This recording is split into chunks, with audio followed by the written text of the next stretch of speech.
You ask Tiger to solve. This deals with linear equations with one unknown. The final result is x equals 9/8. Let's solve it step by step. Simplify the expression. Expand the parentheses. Multiply the coefficients.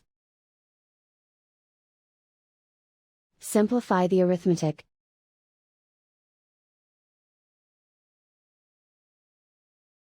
Group all constants on the right side of the equation. Subtract 12 from both sides. Simplify the arithmetic.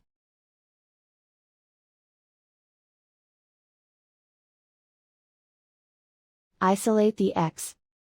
Divide both sides by -8. Cancel out the negatives. Simplify the fraction. Cancel out the negatives. And so the final result is x equals 9/8.